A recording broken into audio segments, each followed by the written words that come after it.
Salut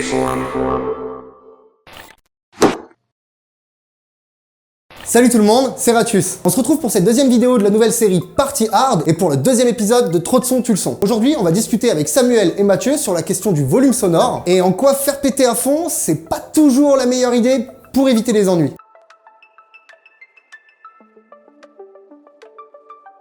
Mais avant ça, on vous laisse avec un petit constat et l'évolution de la façade et de la technologie depuis ces dernières années. À la base, les premiers sound systems étaient faits de matos d'occasion, souvent dépareillés, et c'était technique de les faire sonner proprement. Acheter du matériel neuf ou des systèmes entiers était hors de question, car c'était largement trop cher. Vu la casse qu'il y avait en teuf, seuls les sound systems les plus expérimentés pouvaient s'offrir ce luxe. En plus du tarif, le matériel était lourd et volumineux. Pour faire 10 kW, on avait minimum 10 amplis en 2 racks de 30 kg chacun, et il fallait compter quelques dizaines de milliers d'euros. De nos jours, un ampli de 10 kW made in China coûte 1200 € neuf et pèse 8 kg. Le prix des haut-parleurs a lui aussi largement chuté depuis. Entre 2005 et 2010, avec les progrès de la technologie, le matériel a évolué et la plupart des prestataires pros ont commencé à vendre leur parc pour acheter du matériel plus moderne, plus compact, ou des systèmes en line array très directionnels. Du coup, beaucoup de sound systems ont pu acheter du matériel très performant d'occasion. En même temps, grâce à Internet, les plans des caissons les plus connus sont devenus faciles à trouver et beaucoup se sont mis à les fabriquer eux-mêmes. On s'est donc retrouvé progressivement avec des sonos plus puissantes, mieux amplifiées et moins cher. De quoi se faire plaisir pour écouter le son qu'on aime, mais aussi de se faire entendre par beaucoup plus de voisins. Là, où 500 personnes dansaient sur 8 kW pendant toute une nuit, le minimum de nos jours c'est 20 ou 30. Les soirées de 50 kW n'impressionnent plus personne, mais on ne le marque même plus sur les flyers. Je me trouve maintenant avec Samuel. Samuel, bonjour. Bonjour.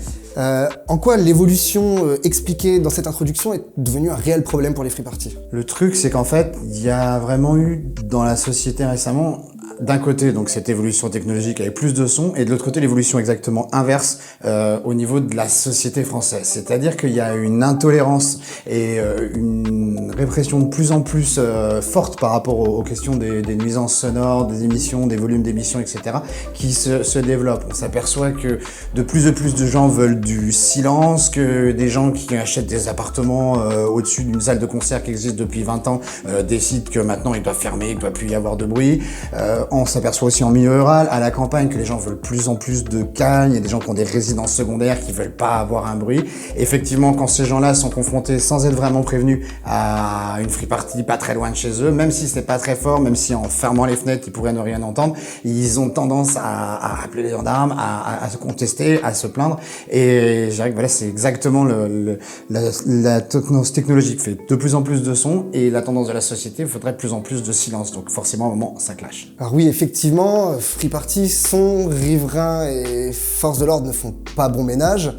Mais avant de faire un tour des conseils techniques avec Mathieu, est-ce qu'on peut faire aussi un petit état des lieux des risques juridiques liés à la diffusion de musique en free party? Sachez tout d'abord que le volume sonore est censé, dans les clubs, les concerts, tous les endroits où on diffuse de la musique, être limité à 105 dB. En free party, les contrôles sont rares, mais comme l'a expliqué Charlotte pour Gisson la semaine dernière, ce qui compte plus, c'est vraiment la protection. Enfin, ce qui est le plus important à respecter au-delà de la loi, c'est la question de la protection et des risques qu'on fait prendre au public au niveau du volume sonore, et protéger vos oreilles. Donc, ce qui est vraiment important pour les sons, c'est d'avoir une attitude, une gestion intelligente de ça, et de faire que votre public reparte pas de vos soirées avec des acouphènes et mal aux oreilles. En théorie, à l'automne est censé arriver un nouveau décret qui porterait la limitation non plus à 105 mais à 102 dB, et qui obligerait dans chaque manifestation techno, dans chaque manifestation de musique, à faire des pauses toutes les 2 heures, ou à mettre des endroits où il n'y aurait vraiment pas de bruit, limité à 80 décibels. Sur des soirées techno, forcément, c'est complètement impossible. C'est un peu l'opposé de notre culture. Il y a des sets de DJ qui durent 4 heures. On va pas leur demander de faire une pause au milieu, à dire à Laurent Garnier, là, t'arrêtes au milieu de ton set. Donc ça va vraiment poser un problème. Mais on pense que ce décret-là, il n'est pas applicable. En théorie, il rentrerait en application le début octobre 2018. Je pense que si c'est vraiment mis en action, on verra les gens de toute la House Nation, des boîtes au free party, protester de manière assez forte. Il y a aussi la question du volume des basses qui va être très limité. Tout ça porte vraiment atteinte, je dirais, à cette culture mur à cette expression artistique qui est la musique électronique. Et on verra à la rentrée comment ça se passera, mais vous allez probablement en entendre parler. Bon après, malgré ce décret, qu'on soit en dessous ou au-dessus de 102 ou 105 dB, si les voisins entendent du son, on peut quand même avoir une amende. C'est clair que la question des 105 dB, c'est effectivement un détail et qu'on peut être amené à avoir par exemple, le premier point, c'est une amende pour nuisance sonore, tapage nocturne, comme on disait autrefois. Cette amende-là, elle peut intervenir même à 80 dB si on dérange vraiment un voisin, qu'on est tout près, dans ta chambre, par exemple. Voilà. Ces amendes-là, et ce qui est important de savoir, c'est qu'elles sont à l'appréciation des forces de l'ordre. Ça veut dire que t'es pas obligé d'avoir des plaintes, t'es pas obligé d'avoir une mesure avec un sonomètre. À partir du moment où un OPJ constate qu'il y a une nuisance sonore, il est susceptible de te verbaliser. Alors, il peut verbaliser, il y a une première amende qui est l'amende de base qui est à 68 €. Autrement, il peut vous convoquer devant un juge et là, l'amende peut aller jusqu'à 450 €. Il faut savoir que ces amendes à 68 €, si jamais vous les contestez, vous allez aussi vous retrouver devant le juge qui, lui, va décider si c'est 68 ou 450. Donc nous, on conseille quand même, pour quand c'est une amende à 68 €, de la payer, simplement. Une fois que vous serez devant le juge, ce sera à lui d'apprécier, à vous de donner vos arguments et à lui d'apprécier s'il doit les écouter ou pas. Voilà. Derrière, cette amende, cette question de tapage nocturne, de nuisance sonore, elle est susceptible de donner l'autorisation aux gendarmes de saisir votre matériel pour faire stopper la nuisance sonore. Voilà, ça c'est un vrai problème, même si une fois devant le juge, effectivement, dans 99% des cas, il va vous rendre votre matériel, ça veut dire qu'il aura passé 2 mois, 3 mois, 6 mois au chaud dans une gendarmerie, c'est pas forcément une bonne idée. Donc ce qu'on vous conseille encore une fois, c'est de prendre des moyens pour éviter de créer des nuisances sonores. Et c'est important d'échanger, discuter, dialoguer avec les gendarmes, de voir avec eux comment ça se passe. S'ils viennent vous voir et s'ils vous disent voilà, il y a eu déjà 200 plaintes, on a eu 300 coups de téléphone, personne peut dormir depuis 48 heures, peut-être que c'est le moment effectivement de faire un effort, de baisser le son pour éviter d'aller au clash et de vous faire saisir à la fin. C'est vrai qu'on entend souvent parler d'agression sonore, du délit d'agression sonore. C'est quoi la différence avec la nuisance sonore? Alors, l'agression sonore et la nuisance sonore, ça n'a rien à voir. Pour nous, l'agression sonore, en fait, c'est une qualification qui a été faite en fait pour combattre les gens qui cherchent à nuire aux autres en diffusant du son très fort et de manière répétée. Ça veut dire en gros tu tapes tous les matins ou tous les matins à 4 h du matin sur ton plafond avec un balai pour réveiller ton voisin. Là c'est une agression sonore. L'agression sonore, donc elle exige d'être volontaire et répété avec une volonté de nuire. Évidemment, pour une free party, ce cas-là, il n'existe pas. À part si vous posez 200 kilos de son, dans la banlieue de Béziers, à viser vers la mairie et que votre teuf s'appelle Fuck le FN, là, effectivement, vous aurez fait une agression sonore. Mais dans la majorité des cas, les free parties, elles se posent plutôt à l'écart, dans les bois. Parfois, effectivement, elles produisent des nuisances, et c'est une réalité. Effectivement, t'avais pas bien vu qu'il y avait quelqu'un qui était pas loin, il y avait du vent, etc.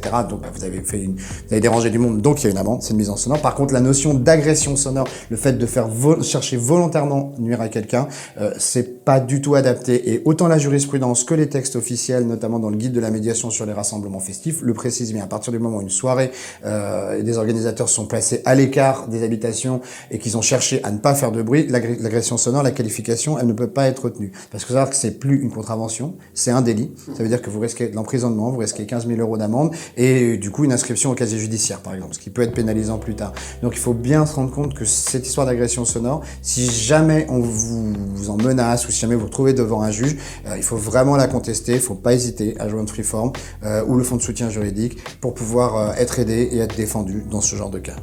Voilà.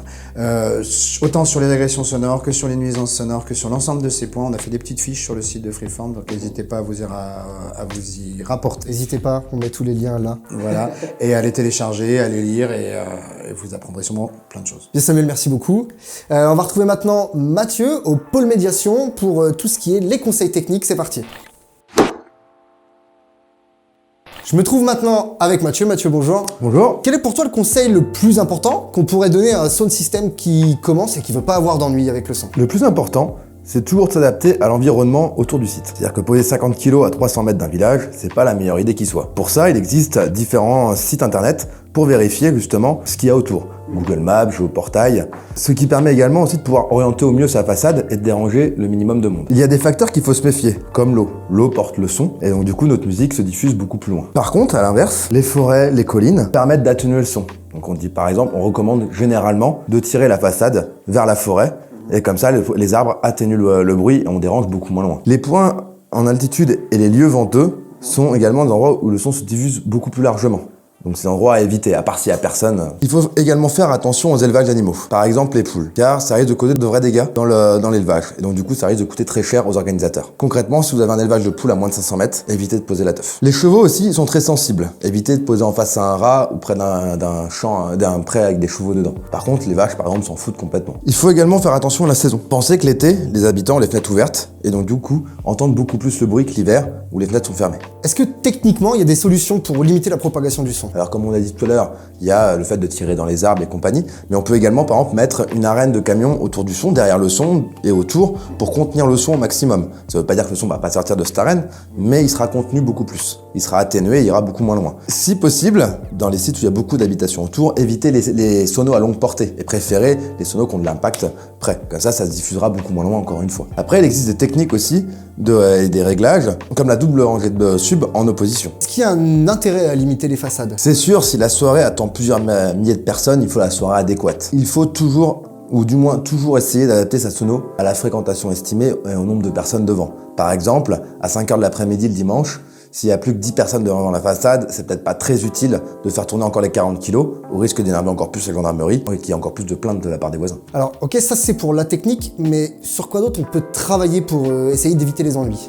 Alors, on constate depuis 2-3 ans une augmentation significative des sons de système et ainsi des soirées. Donc, il y en a de plus en plus sur le territoire et certains sites ou certaines communes commencent à être extrêmement utilisés. Et donc, du coup, on en arrive à des situations où des régions qui toléraient les free parties, quand il y en avait 2-3 par an, on arrive à faire des réunions de riverains, voire à mettre des arrêtés préfectoraux. Par exemple, au plateau des 1000 vaches, comme disent les habitants, ils veulent bien 2 teufs par an, ils n'en veulent pas une tous les 15 jours. Là, en Charente, on a eu le cas d'une agression où un riverain a retourné un véhicule avec des teufeurs dedans, par exemple. Et donc du coup, comme il dit, lui, il en a ras-le-bol d'avoir une teuf tous les 15 jours ou toutes les semaines dans sa commune. Donc il faut varier les sites, il faut retourner chercher des nouveaux sites, rechercher des nouveaux spots et arrêter d'exploiter toujours les mêmes. Il faut se renseigner toujours. Donc du coup, si le site n'a pas été exploité par d'autres sound systems ou si la commune n'a pas été exploitée par d'autres sound systems dans les mois précédents. Certes, c'est beaucoup plus de boulot, mais ce boulot-là est aussi important que la déco, que le mapping, que le mix ou que le réglage de sono. Le spot est très important à chercher et doit être un réel travail de la part des sound systems. Il en va de la sécurité du son, parce qu'il y a des risques de saisie bien évidemment, mais aussi de tout le mouvement. Parce que par exemple, il y a des régions entières qui veulent plus entendre parler de nous. Des gars qui ont été pas très populaires avant, mais ça n'aide pas du tout. À bientôt tout le monde, on vous donne rendez-vous la semaine prochaine avec toute l'équipe pour une nouvelle vidéo. Ciao! Ciao! Freeform.